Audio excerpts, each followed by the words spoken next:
നമസ്കാരം.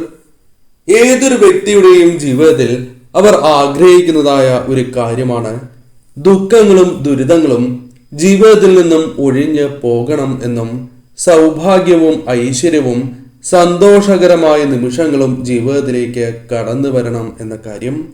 എന്നാൽ ഇത് ഏവർക്കും പ്രായോഗികമായ കാര്യമല്ല. കാരണം ജീവിതം സുഖ ദുഃഖങ്ങൾ നിറഞ്ഞതാക്കുന്നു. അതിനാൽ ദുഃഖങ്ങളും ഒരു വ്യക്തിയെ അലട്ടുന്നതാണ്. എന്നാൽ ജ്യോതിഷപ്രകാരം നോക്കുമ്പോൾ എത്ര തന്നെ ദുഃഖങ്ങളും ദുരിതങ്ങളും ഉണ്ട് എങ്കിൽ പോലും ജീവിതത്തിൽ ഒരിക്കലെങ്കിലും രാജാവിനെ പോലെ ജീവിക്കുവാൻ യോഗമുള്ള നക്ഷത്രക്കാരുണ്ട്.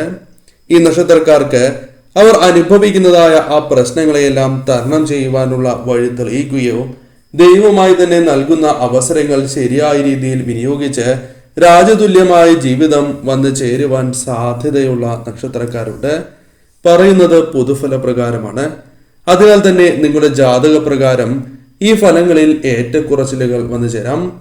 ജാതക പ്രകാരം ഈ ഫലങ്ങൾ ലഭിച്ചില്ല എന്ന് വരാം. മറ്റു നക്ഷത്രക്കാർക്ക് ഇത്തരത്തിലുള്ള സൗഭാഗ്യങ്ങൾ അവരുടെ ജാതക പ്രകാരം കടന്ന് വരാവുന്നതുമാണ്.